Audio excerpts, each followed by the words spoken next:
back to another session of Daily Current Affairs, that is GCAN. Today we will be dealing about August current affairs. In the last part 1 we dealt about the prelims based questions, and in this session we will be dealing about 8 mains questions, like in 8 key topics which we have seen in the last month, like mining policy, new criminal laws, ECI selection process, G20, tuberculosis, small molecular reactors, human development and Vishwakarma scheme. Now I have just limited it to 8 questions. There are many more questions out there in the last means current affair, but this has been in the news and it has been important, and these keys are very important for the coming exams. So first question, despite India being one of the countries of the Gondwana land, its mining industry contributes much less to its gross domestic product in percentage. Discuss. This has been a very important article about the shift in the mining policy in the Hindu newspaper. So in the introduction you can actually portray some of the facts. So despite being a part of Gondwana land, which is actually rich in minerals such as coal, iron, mica and aluminium, the contribution of the mining sectors in India's GDP is very less. If you are like looking out the Gondwana land, it is not India, Western Africa and Australia are some of the countries that has actually emerged out of this Gondwana land. So if you are looking, you can actually see that there are a lot of resources in Africa and Australia, but in India we have not even excavated many of it. So it's looking like India despite being one of the Gondwana land, we have a lot of resources. So you can actually contribute that the mining sector in India, the GDP only is contributing only to 1.75%, whereas if you are looking in Africa and Australia, the GDP presently in the mining sector contributes to 7.5% and 6.99%. You can either club this together, right, and or this was from the newspaper. Despite India being one of the Gondwana land masses, India has explored only 10% of its land mass and only extracted like less than 2% of which is mined, and the country spends less than 1% of its budget in the global mineral exploration. So you can either quote this fact about India's GDP or this fact about 10%, 2%, 1% about India's contribution in being this mining sector. So you can quote either one of those in this introduction. So if you are actually quoting facts in your introduction, there is a chance you might get half to 1 mark in the introduction itself. So the reasons for this reason why there is actually less of mining in India. If you are looking in the tribal communities, this tribal communities mainly remain in areas like this. So there is a huge problem with the residents and rehabilitation of these kind of tribals, especially like particularly vulnerable kind of tribal groups are mostly affected with this. Then administrative issues. Now the mining is actually wholly under the control of the government. So because of which even for a private sector to get a particular number of particular permission or such, they have to wait long, there is red tape and the bureaucracy hurdles and such actually causes problem with the mining sector and its extraction. Lack of investment in exploration and upgradation. Like with the government having a monopoly in this mining sector, no new technology or upgradation is actually done. Like the private sector has the kind of technology and the investments they can actually do to extraction, but the government being in their way, there is a lack of investments and exploration, and thus there is no upgradation of technology in the case of mining sector. The COVID-19 pandemic actually put a overload or deadlock in almost all the key sectors, including this mining sector. And environmental concern. If you are looking in one end, India is actually portraying for much more sustainable and environmental way of doing. But this mining sector is actually key job sectors where people can actually get employment, and India could actually grow to be one of the largest economy with the selling of the minerals contents that we have. So there is actually a dilemma. Should we go in the environmental way, or should we look into the economic perspective and actually go with mining and extraction, which is actually has a lot of potential in India. So if you are looking, there has been a new rules for mining and mineral development regulations. This is actually the new rules that has been given. As per the bill allows the private sector to mine 6 out of 12 atomic minerals like lithium, beryllium, niobium, zirconium, tantalum and titanium. So out of the 12 atomic minerals, 6 strategic minerals like 6 critical minerals is actually the government allow private sectors to actually mine out. The center will have the power to auction this mining, lease and composite license for the critical minerals such as gold, silver, copper, zinc, lead and nickel. So all these key are actually from this bill that has been presented in the parliament recently. The exploration license is actually for 5 years. We'll be giving the exploration license will be given to a private company for 5 years, and it can be actually extended by an additional 2 years. Now this is actually given by the state government through a very competitive bidding process. Now the process for this auction and bidding will actually be prescribed, the details will be prescribed by the center as a manner of center how the auction will actually take place. The terms and conditions of this auction and such will also be mentioned by the center. Now the bill actually allows activities under a single exploration license. So in the earlier part, even if there presence of private sector, they can actually only excavate, like in a single license they can excavate only 25 square kilometer. But in this new bill, it has been increased up to 1000 square kilometer. So for the first 3 years, the license can actually, they can retain up to 25% of that originally authorized area as well. Now, if the resources are proven after the exploration, the state government must conduct an auction for mining lease within 6 months of the submission of the report by the exploration licensee. So this has been some of the new rules so that India could actually get more forward in the mining sector.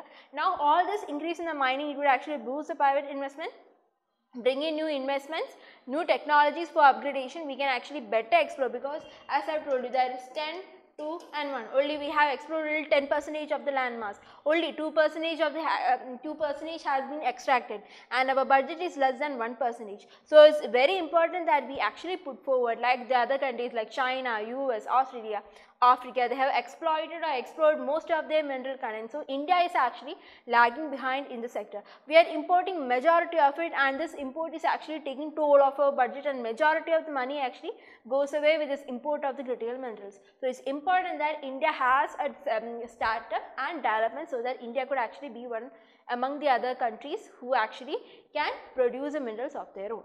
So you can actually quote that as conclusion as well. Moving on, we have the next question.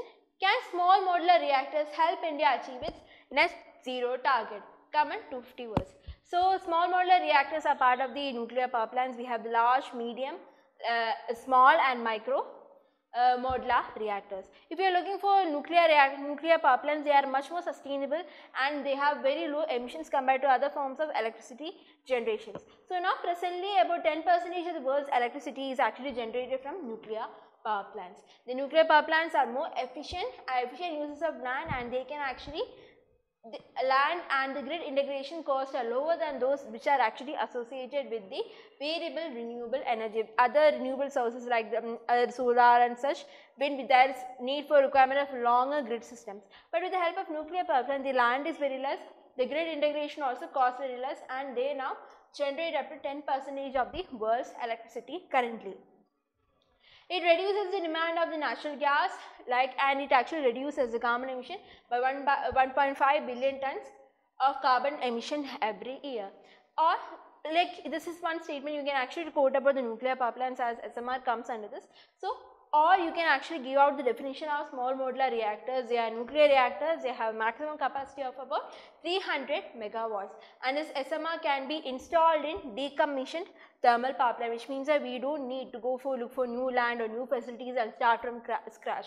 You can install this SMR or small modular reactors in already existing decommissioned thermal power plants. They can be established in the existing infrastructure. So let us look into the advantages of having a small modular reactors. So if you are looking, the advantages are it has a smaller core damage, like nuclear power plant. You know the Fukushima accident. It was recently in news that they are actually dumping that wastewater, nuclear wastewater, back into the ocean, Pacific Ocean. So if you are looking like that Fukushima, nuclear power plant disaster was very huge, that it affected a lot of people. But this SMR has a very small core, because of which the damages will be pretty smaller. Even if there is an accident or earthquake or such, it won't be affected much. It also it has included enhanced seismic isolation, as I have told you, in earthquake core area, or if an earthquake happens, such will be isolated and can enhance seismic isolation for more safety. It prevents accidents like Fukushima disaster. Then SMR designs are also simpler than those of conventional. These are small modular, and the designing also pretty much very less, like you don't have to ponder more about these designs like that of a nuclear power plant. So the designing is much simple, and it includes several passive safety features as well, like lower potential, uncontrolled release of radioactive materials. All this actually look into it as well. The amount spent in nuclear fuel stores in an SMR project is also lower than that of a conventional one. It can be safely installed and operated at several brownfield. As I have told you, you can actually set this up in any of the decommissioned thermal power plants. So they actually can operate at several of the brownfield sites that may not meet the most stringent zoning requirements for conventional LPP. You can't set up a conventional nuclear power plant in some of the decommissioned power plant, but you can set up SMRs there. Coal to nuclear transition at existing thermal power plant site. It will take India closer to our net zero targets and actually improve the energy security, because uranium resources are not as concentrated reserves of critical minerals. So with this we can actually have a transition from thermal power plants. So then, most land-based SMR design require low enriched uranium. In nuclear power plant you need high grade of uranium, but here SMR you just need low enriched uranium, and they can be actually, this SMR small modular reactors can be actually manufactured in any factory and can be assembled at any place. So if you are looking more than a large nuclear power plant, it's convenient that we have small modular power plants at each and every places, and it is more stable. These are resistant to any kind of disasters. The designing is very easy, and you can set this up at any place. You just need low grade of uranium, not even high grade, and you can actually even construct all of the parts, manufacture these parts, and then assemble it in the place which you want. So looking at SMRs are more like, they are more advantages than having a large nuclear power plants. So that was this in this article. Now moving on, we have India's criminal justice laws are dire need of reforms. So in the recent last news, you have been actually hearing about a lot of debates on our existing criminal system by the introduction of 3 new laws by replacing the Indian Penal Code, Criminal Procedure Code, the Indian Evidence Act. So if you are looking into India's criminal justice law system, there is actually a dire need. So why is there, what is the current issues that India faced right now? We have a lot of pendency of cases in the judiciary. Like close to, it has come up to 4.7 crores cases are still pending on the Indian courts. Even if for 15 and 20 years the judges work 24/7, these cases cannot be resolved. That many cases are there pending in the judiciary. As per the NCRB data, like prison statistics, 67.2% of the total prison population in India comprises of under trial prisons, which means that they are in the prison without even actually getting trial for the crime they have actually done. So because of which 67.2% of the total prison population is are under trials. Colonial nature of criminal justice system. Most of this IPC, CRPC is created during the British era, and this was actually created so that they can actually bring the Indian people under their British control. So we are still actually following the criminal justice system that was actually introduced by the Britishers, and there is actually a need so that we can actually change most of it. Now, slow enforcement of the judicial orders. There is actually a little bit of controversy of tackling between judiciary and that of the police. If you are looking, for example, the section 66A of IT Act of 2002, the Supreme Court struck this out, but still the police are arresting people based on, continue to carry out arrest based upon this article, which was actually struck down by the Supreme Court. Inhuman behavior behind bars by the prison staff. There is cases of custodial rapes and death that are still happening, which is actually very inhuman behavior as from the part of the prison staff. There is language barrier. As you know, in English is actually used as a prime language in Supreme Court, because of which there is actually problem for most of the people to understand the complex procedures that is carried out by the judiciary as such. So these are some of the current issues that we can actually stay with the present states of the criminal law systems laws we have right now. So there are some committees that has been appointed to actually measures, like the Malimat committee was created in 2003, we have the Madhav Menon committee 2007, and recently the Ranbir Singh committee of 2020. Now all these 3 committees have actually told about setup of set up to actually reform the existing criminal law system. Like the Malimat committee has suggested about 158 changes, but the recommendation was never implemented because due to some controversies going on. Then we have the Madhav Menon committee actually drafted a national policy paper on criminal justice system, and we don't know how the results or what is the recommendation that has been made by the Ranveer Singh committee. It is just that we know that a committee was set up. Now, what are the measures we can actually take? Like we need more fast track courts and such, so that we can actually bring down the crime and also we can solve these pendency of cases. Alternate dispute resolutions is actually another method towards that. We need to bring on new reforms that change in the colonial nature of the laws. That laws is like we have been introduced, like Indian Penal Code replaced by the Bharat Nyaya Sanhita, the Criminal Procedure Code replaced by the Bharat Nagarika Suraksha Sanhita, Indian Evidence Act replaced by Bharatiya Saksha. So these are all the new reforms that has been brought. So what are the significance of these new reforms, or what has been done? What are the major provisions of this? So if you are seeing here, by this new procedure, like this new criminal laws, a lot of changes has been made. There has been a push towards the technology, so that everything can be actually put up with the technology, and there is more digitalization happening. Even e-filing of zero FIRs and e-filing of the FIRs has been taken. The zero FIR is that you can actually register your FIR in any police station, not just restricted to the police station where the incident took place. So you can actually even e-FIR it. Electronic and digital records of everything. Even if there you are going through a crime scene, you need the video evidence as well. Then police to inform the victims of the process of investigation within 90 days. A lot of updates has been actually created. Like I have discussed all these new updates in detail. This is actually the cutoff from actually in the Indian Express. In sexual violence case also, the statement of the victim is actually be recorded by a woman magistrate. Then use of forensics in mandatory use of forensics in all states and union territories. Necessary infrastructures to be created in states and union territories. Then there is actually new key terms like terrorism, organized crime, mob lynching extra that has been added, and it was not there before. The crime against women is also actually addressed as a key issue in this area. Then summary trials for the petty cases. For petty cases like such, summary trials can be actually carried out and solved everything within like a few hours. So these are some of the new mentions that has been actually made in this article. But there has been a lot of criticism going on with this as well. So if you are looking, like the main thing significance is that they actually want to modernize this. They want to modernize and simplify the existing complex criminal structures and law that we have. Now they actually repealed the draconian sedition law. There was sedition law which has been used by the government like for anything and everything. Like the sedition law was actually introduced by the British so that they could arrest the Indians without actually requirement of any warrants as such. So the reform repeals the draconian sedition law that has been mentioned under section 124A of the IPC. It also criticized being misused against dissenters and critics of the government, and introduced new offences such as terrorism, corruption, mob lynching and organized crime, which was not actually mentioned before. Some sexual offences was also made gender neutral.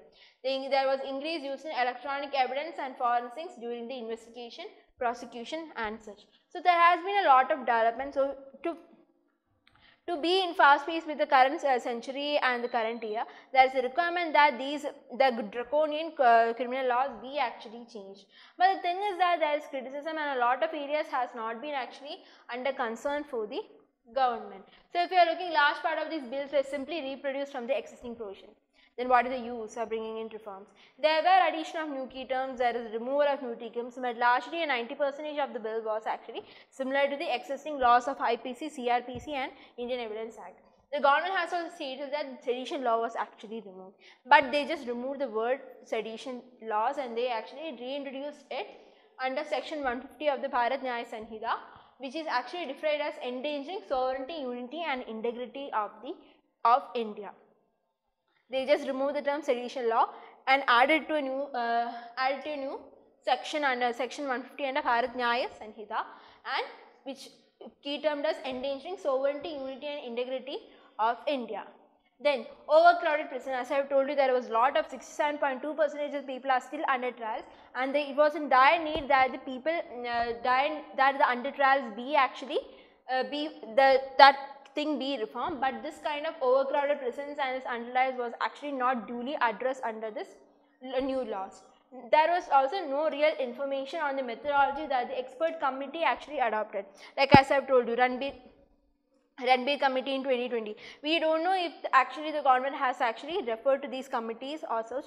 We don't know anything about the methodology or information that the committee has actually used to produce these laws. So that is the criticism, significance and the reforms of the new laws and why we need a reform criminal law justice system in India. So that is all about this question. Now moving to our next question. We have the fourth question. In spite of various efforts and policies, the tuberculosis is still a big problem in India. So this tuberculosis has been there in news for a long time. In my last class, in the 3rd September video, as I have told you, the tuberculosis, like every Sunday article, you can see 1 or 2 articles related to tuberculosis. Now if you are looking, we have a SDG called 3.3 which actually envisions on the end of tuberculosis by 2030. That is the WHO target. WHO target is to actually eliminate tuberculosis by 2030. But in India, we have actually put the target as 2025. We are in 2023. We just have 2 years to eliminate tuberculosis cases. But we are still lagging behind a lot of things. Even in the detection of cases or with the cure, we are actually not able to be in compatibility with the number of tuberculosis cases that is actually rising. TB, as you can see, is an infectious airborne disease, airborne bacterial disease that is caused by the bacteria Mycobacterium tuberculosis. It is one of the most commonly affects the lungs but can also damage other parts of the body. You can also quote the tuberculosis, what tuberculosis is, or you can actually give out relevant facts like this. According to WHO's 2018 Global TB report, India accounts for 27% of the total new TB infected in 2017. It is the highest in the world, which means that India has the highest number of new TB cases, like accounting for about 27%. The prevention and the control of TB is a challenge requiring the united efforts of all stakeholders. This has been actually mentioned by WHO. I have also with me about another 3 more stats that you can actually use. As per the WHO Global TB Report 2022, over 40% of the 10.6 million people globally who developed TB in 2021 were not diagnosed properly. There is also another problem that this case of TB is not actually properly diagnosed. Over 40% of the existing 10.6 million people globally who has developed TB were not diagnosed properly. In India, Indonesia and Philippines, like 67% drop in the number of people with TB being diagnosed in 2020. There was a steep fall due to COVID-19. As per our National TB Prevalence Survey in 2019-22, 64% did not get tested for TB. Like it's overall India, 64% did not get tested for TB. If you are looking state-wise, it differs. Like in Haryana, it is 88%, whereas in Kerala, it is 46. So you can say that the problem of testing, diagnosing is also a cause where we are not able to actually cure the TB in much needed urgency. So these are some statistics you can actually put forward. I got some from this, some from the Hindu newspaper as well. So these are some of the quotes, stats which you can actually quote for this. Now, reasons for the failure of TB.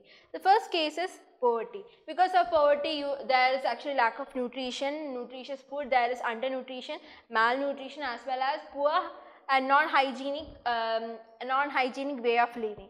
So that actually contributes to one of the increasing cases of tuberculosis. Also underreporting and wrong diagnosis. Like we actually use spear microscopy. Like it's like a swab. It doesn't have swab where in which the TB is actually detected, but it doesn't have accuracy and can be actually misdiagnosed too. We should be actually using this molecular testing method which has more accuracy and gives us instant results regarding the tuberculosis and also about multi-drug resistant testing, that kind of TB as well. But in India, we are actually using a lot of spear microscopy, because of which we are not actually able to diagnose the tuberculosis more properly, and that is actually hindering the development or the elimination of the tuberculosis in India. So it's important that even if there was an increase in the molecular testings happening, there was no decrease in the sphere microscopy. There was still usage in the sphere microscopy even with the reintroduction and introduction of molecular testing. Inequitable access to quality diagnosis and treatment. Because there is no proper diagnosis, the treatment also varies accordingly. Drug resistance TB. Like because of all the standard TB treatment is not taking place, is not followed uniformly, the patients are actually developing multi-drug resistance TB and extreme drug resistant TB, in which the first and second line of effective anti-TB drugs are not working on the person.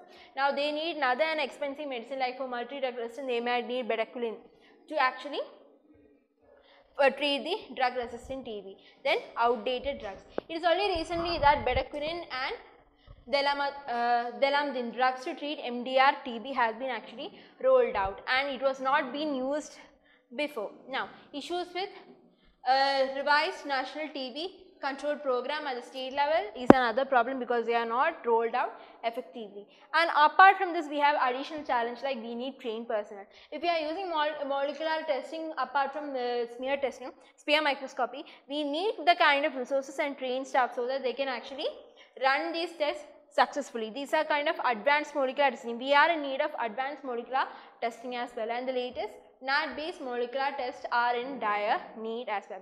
We need the trained staff, we need the facility to actually check that the cause of like the infection, like the TB in the people can be actually found out, and we need advanced molecular testing methods as well. Solutions to this issue. So if you are looking, the government should build accountability among the health professionals so that they actually test and diagnose this disease properly. We need to increase the testing via molecular testing, which provide more accurate results. Also, that recently in news we have seen the using of AI assisted chest X-ray so that we can actually help identify the TB much more faster. With the help of chest X-ray, like without the use of chest X-ray, 43% of the TB cases will go undetected. So that was a key statement that was given in the news. About 43% of the cases might have gone undetected if it wasn't for this test X-ray. So AI based X-ray, which is actually startup developed by the Mumbai, they actually helps aid in the identification of TB much faster. Better nutrition. You might have articles like the TB can be actually removed with the help of much more nutritious food and such. So nutrition, like nutrition and reduction of malnutrition more has to be increased so that people can come out of this TB.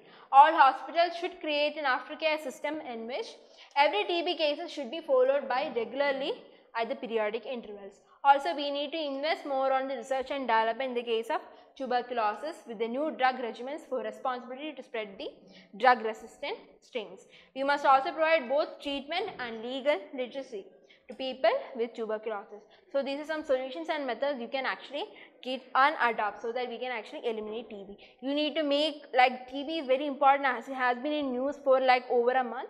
So it's important that you have a specific note related to TB as well so that you can actually write it in your exams.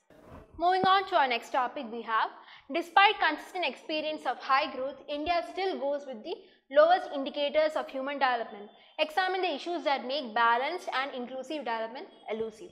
So if you are looking in the first, you can actually talk about our Human Development Index, as India's rank is 132 out of 191, which is actually pretty bad for a growing economy like India.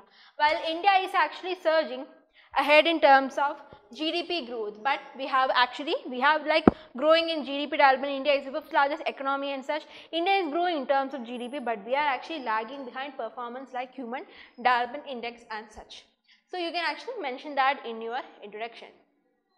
Now, issues that make balanced and inclusive development elusive. Like we have a lot of issues happening because we have a jobless growth. There is actually growth. If you are saying there is growth, but there is increasing unemployment. We are actually focused more on service sector, which is actually not a labor intensive sector. Because of which, even if there is growth, there is unemployment that is prevailing in India. Uneven growth, which means that each sectors have different growth rates. If you are looking, like we have the service sector growing, but the agriculture has been lagging behind. So all the sectors are actually not growing evenly. Caste system, there is still development, like some groups like SC, STs are still being discriminated against and overly or covertly. So that is also happening. Gender inequality, like as much as 50% of the malnutrition is caused due to poor water, poor sanitation facilities and unhygienic practices. So because of all this, there is still increase in inequality. Unequal distribution of wealth. You can see that the top 1% has 90% of the wealth and bottom 90% has only 10% of the wealth. Like happens in the last 5 years, only 1% of the wealthiest in India increase their share in wealth to around 60%, and the richest 10% in India owns more than 4 times more wealth than remaining 90%. So that is how there is unequal distribution of wealth, that the wealth is actually concentrated in the hands of a very few people. Then unemployment. According to NSSO, National Statistical Survey Office, the unemployment in India is actually highest in the last 45 years, which means that many of the people are not actually getting employed and many actually have to find jobs on their own. Poor education and health also cause due to this. Even India is having currently a democratic dividend. If you are not addressing these challenges and issues, we can actually turn the democratic dividend into a democratic disaster. In poor and education and health, India just spends a minimal of the GDP. In education, India only spends 3% of the GDP and health only 1.5% of the GDP, which is actually in dire need of change. Malnutrition, like there's malnutrition is driven also infant mortality rate and maternal mortality rate is also high, which is actually causing a high percentage of child stunting, wasting and underweight. See, these are some of the cases why there is the human development is actually not growing in a country like India. What are the measures we can actually take? Some effective measures include the implementation of schemes such as Digital India and Skill India, so that we can actually skill the future populations. The problem here is that even if we have education, we are growing in education sector, our education is not equivalent with the demand we need, industrial demands we need now, because of which most of the people are unemployed because they don't have the relevance related skills that is needed for the present industrial setup. Employment guarantee schemes, which could also be offer a high standard of living. Like if they are not finding jobs, the employment guarantee schemes could actually help them get jobs in track. Improving quality and access to education, like we need the demographic dividend to be a demographic advantage for us. So it's important that we have quality education and healthcare system. Like we have the recent new education policy systems and which we can actually develop our education sector. Reform is rigid labor market. Like we have a rigid labor systems market which is actually not very consistent with the employment sphere. So we need reforms in the rigid labor market, which is actually governed by obsolete laws. We can address the problems of the child labor and forced labor and bring out wage equality. Like we have the wage inequality that is happening between females and males in India and all over the globe. So it's important that we can actually make better rigid labor markets. Not rigid, non-rigid labor markets. Then we need to increase the agriculture productivity and bring in self-sufficiency to India as well. Efforts are needed to increase energy and resource efficient and adopt cleaner technology. So these are some of the ways by which like we need to create more employment so that they can have income in their hand. With the income, then the demand will increase and the economy will recover and the people can come out of the vicious cycle of poverty. So these are some of the ways or developments by which people could actually come out so that they could contribute to the economy and contribute for themselves and come out of this vicious cycle. So and the human development index of India could also be increased. That is some which can mention in this article, in this question. So moving on, what is the significance of providing support to traditional artisans and craftsmen? Mention the challenges they face and state the steps that can be actually taken to address the issues. So recently the government actually rolled out the Vishwakarma scheme and it addresses about craftsmen and artisans from about 18 fields. So this Yojana is actually expected to have a significant impact in the lives and livelihood of the traditional artisans. It can actually increase their income, the productivity, the quality of goods they are actually giving. They can have access to new market, both domestic and international. It will help them preserve their dignity, integrity, cultural heritage also.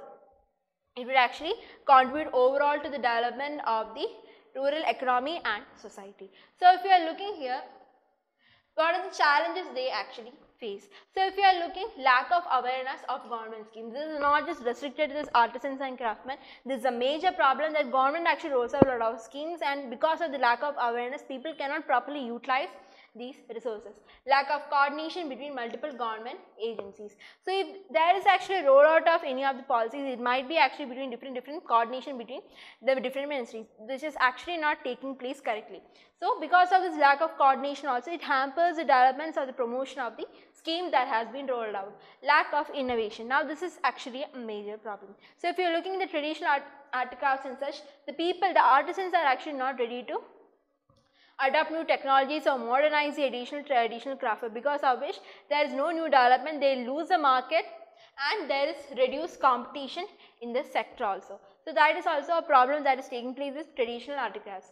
Lack of protection by intellectual property rights. These people may not even know to take intellectual property rights in the unique and specific design they have of their own, because of which their already designs and such is actually vulnerable to infringement or unauthorized replication. Like we see, like in Kanchipuram silks, we actually listen, like Kanchipuram silks is original, but now they are manufacturers and modernizing in very simple. With modernization and increased technological development, they can be actually manufactured much more easily. If the Kanchipuram sarees take 2 weeks to completely develop, in the machine made can actually develop within a few hours. So that is how there is infringement and duplication of the work taking place. Limited market access and challenges. Now majority of this traditional art crafts, if people have to buy it, they have to actually go to their locality, then buy it, like wait for some time to actually get it back and come. So that is actually because of which Poirian is challenged, and they have limited market access as well in reaching the customers directly. It actually restricts the growth of traditional artisans. Then skill transfer via generation. Now with the lack of scope in these traditional artifacts, the new generation is actually not willing to learn any of these crafts and carry on with their carry out. In Kanchipuram silks, as I have told you, they fear that they will be the last generation to actually have contributed to this tradition, and with their end, this tradition of Kanchipuram sarees will be actually lost. So the skill transfer via generation also portrays much of the challenges. The younger generation moving away from traditional practices. Then low demand for the craft, with existing poverty and also a lot of middle class families, they actually want manufactured artificially Kanchipuram sarees, which is much cheaper and like ready made, they could get it much more easily rather than the original costly having a long gestation period Kanchipuram sarees and such. The influx of mass produced goods and globalization can also threaten the demand. There is a lot of industrial outputs and goods that is manufactured artificially and that is duplicated in lower prices. So they dominate it to the original ones. So that is some of the challenges that is taking place. So how does this PM Vishwakarma scheme actually help in addressing one of these challenges? So if you are looking here, we have this PM Vishwakarma scheme is a central sector scheme, wherein which 100% of it is actually provided by the government itself. They are actually putting out a financial outlay of rupees 13,000 crores, so they can actually revive these traditional crafts that is available. 18 traditional trades has actually considered under this, like the carpenter, boat maker, armor, blacksmith, locksmith, goldsmith, potter, such. Just go through it, like a lot 18 sectors are actually mentioned under this. They will actually provide recognition through the PM Vishwakarma. They will be given a certificate and also an ID card. A total credit system of about 3 lakhs will be also given via this.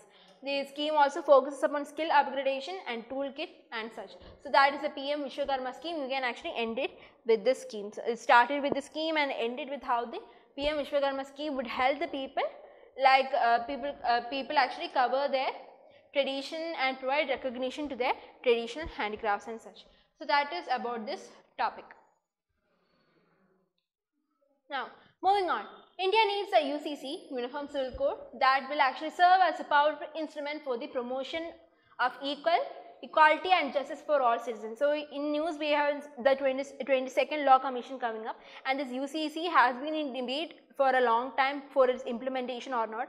A lot of government and the judiciary have stated that they need a uniform civil code so that there will be a common law existing for all the people in India. It could actually bring gender neutrality as well. So you can in the introduction you can write UCC tries to formulate and implement personal laws of citizens which apply to all citizens equally regardless of their religion, gender and sexual orientation. And we can mention the article which comes under Article 44 of DPSP. So you can actually mention this in our introduction. So if you are coming into the body, the country's progress towards, like we should mention the need and why is there is a need for UCC.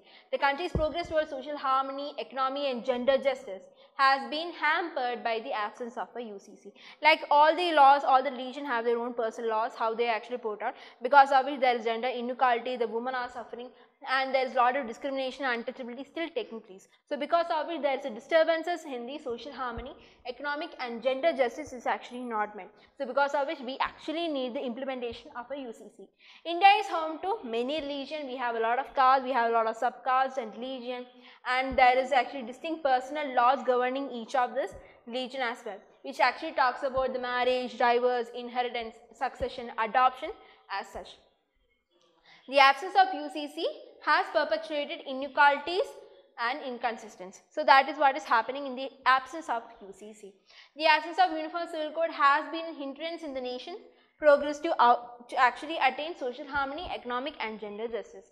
So to attain all this we need uniform civil code. So what has been there? The Constitution Assembly, like they have actually placed UCC in Article 44 that the India could actually implement UCC under correct circumstances. So the Constitutional Assembly debates actually shed light on the needs and objectives behind promoting of a common civil code. So if you are looking into the debates of the Constitutional Assembly, they can actually shed light on the need of why there is actually need for the uniform civil code. So also B.R. Ambedkar has actually stressed about the importance of UCC in actually ensuring gender inequality and eradication of social evils. So a lot of people actually have stated about the importance of why UCC is actually necessary, including B.R. Ambedkar, who actually has stressed the importance of UCC in actually ensuring gender inequality and social eradication of social evils. Like recently in Supreme Court, Shah Banu case also have stated the importance of matter of implementation of UCC as well. Also in Indian Young Lawyers Association case in 2018, Supreme Court has stated that UCC is actually a step in the right direction. It has been long overdue and it is actually UCC will actually safeguard the fundamental rights. So it's important that like UCC be implemented. Please remember both the case, Shah Banu case and Indian Young Lawyers Association case 2018, where Supreme Court mentions the implementation of UCC. Now this will actually eliminate any kind of gender discrimination and the law actually will be uniform for every citizen in our country. It doesn't discriminate between any religion or caste or creed or group. It will be actually a common law for every person in this person. Then uniformity in the personal laws is also efficient for empowering women and ensuring gender inequality. Like in the Muslims law, Hindus law, the women are discriminated against a lot of things. So this actually removes everything, every such discriminatory laws. It also eliminates discriminatory practices that deprive women. So this is also actually considered from this article. So this is why there is actually a need for actually implementation of UCC in India. So you can actually mention all these articles, the judicial cases and also why there is actually need for UCC. Moving on to our last question we have, do you think that India's G20 presidency would play an important role in the promotion of individual and collective action to facilitate the translation towards a sustainable blue economy? Now G20, India being the president, G20 is very important. You can actually get like 99% chance that you might get a question from G20. So it's important that you have a specific article dealing with G20 itself. So according to the World Bank, the blue economy is the sustainable use of ocean resources for the economic growth. In this question, we are particularly asked G20's role in blue economy. So you can actually state what a blue economy is. So as per the World Bank, the blue economy is the sustainable use of ocean resources for the economic growth, improvement of livelihood and jobs while preserving the health of ocean ecosystems. So the term blue economy is not only ocean dependent economic development, but it also talks about the social development and environmental and ecological security. If you are looking for blue economy, you might think that it is actually related just to the ocean, but no, it goes beyond the ocean to actually economically develop, have an inclusive social development and environmental and ecological security as well. So why is there a need for blue economy? So it's there that we have intensifying weather events, we have heat waves, ocean acidification, there is increase in sea level rising, there is a melting of ice, there is growing marine pollution, like the Pacific garbage patch, over extraction of resources like offshore extraction, onshore extraction, then marine pollution has also rippled across the globe. So there is a lot of happening, like if you are looking at the ocean and blue economy alone, the humans are doing a lot of disasters relating to its marine and environmental concerns are also taking place. So that is why there is a need for the development of blue economy. Now, what are the initiatives that has been taken for blue economy? As per India, we have taken a few initiatives, like we have the Sagarmala initiative that promotes port-led development, the Shipping Finance Association policy, which actually encourages domestic shipbuilding. Now, this actually not about talking about the conservation of the environment, but we are also having an economic benefit from that as well. So, Sagarmala initiative, we have the Shipbuilding Financial Association policy, assistance policy, then we have the PM Matsya Sampad Yojana. You might have heard that it promotes blue revolution through sustainable and responsible development of the fisheries sector. So the Matsya Sampad Yojana helps in the fisheries sector. Then we have the Deep Ocean Mission, which actually helps in the exploration of deep sea resources and in the exclusive economic zone in India. Then we have the Coastal Regulation Zone notifications, under which we have to preserve the coastal areas, what all construction can take place, what all extraction of natural gas and resources we can take place, what kind of development that actually takes place in the coastal region will be given under this coastal regulation zone. We have the plastic management waste rules, under which the single use plastic was actually eliminated and there is actually reforms in the plastic sector. So there is more reuse, recycle of this plastic. So it does not actually accumulate to a waste sector. Now, what is the role of India in G20 presidency in promoting blue economy? So, the aim is to actually promote the adoption of high level principles that guide sustainable and equitable economic development through ocean and its resources. Like we have an example of Life Mission, Lifestyle for Environment, through which we are actually trying to promote more sustainable livelihood and through the developments of ocean and its resources. India's G20 presidency also play an important role in promoting individual and collective actions, thus so that we can actually facilitate the transition towards a sustainable blue economy. Now we have the blue economy article 3 priority areas under the environment and the climate sustainable working group under the G20. Now this is a working group that comes under the G20. Now this is a very key priority. The blue economy is a key priority under the working group, environment and climate sustainability working group under G20. So if you are looking into the initiative that has been actually taken by G20, then we have the Osaka Blue Ocean Vision. It actually aims to reduce the additional pollution by marine plastic litter to zero by 2050 through a comprehensive life cycle approach. That is the Osaka Blue Ocean Vision, to eliminate marine plastic litter to zero. Like we have the Pacific garbage patch, which is actually a lot of plastic waste being taken place. There is a lot of problems related to plastic waste with the marine organisms also consuming it. So it is very important that the Osaka Blue Ocean Mission aims to eliminate this plastic pollution, marine plastic litter, to zero by 2050. Now we have the Coral Research and Development Accelerator Platform, CORDAP. It was launched in 2020 and it will bring together best minds worldwide to actually accelerate the developments of the new technologies that support international coral conservation efforts. With the ongoing ocean acidification, the marine pollution, the coral sector has been actually very pretty much damaged. The corals are bleaching and there is actually problems related to it. So because of which it is very important that we have conserve the coral as well. So that puts up with the Coral Research and Development Accelerator Platform. Then we have very important grouping under G20. We have the Ocean 20. It's also called O20. It will actually provide a platform for G20 countries, political leaders, locals and other indigenous communities come together and took reforms for the oceans. They actually advance for actions for the problems that the ocean sector faces and provide more solutions. Then O20 is actually led by Indonesia. Through their 2020 presidency, this Ocean 20 is actually an initiative by Indonesia. So these are some of the initiatives that has been actually taken by G20 towards blue economy. So that actually sums up our whole question, and this actually sums up our whole session as well. So it has been a pretty much lengthy sessions. I have only completed a very 8 key topics that actually came under August. There are many more topics, so it's very important that you actually watch my video regularly and stay updated to all the current affairs that is taking place. Actually deal with all the Hindu and the other current affairs that is coming in Indian Express and the PIB as well. So it's important you actually stay tuned with all the questions that is actually happening. So thank you, have a nice day. If you like the video, share and subscribe. Thank you, have a nice day. I'll be seeing you again tomorrow with more videos. Thank you.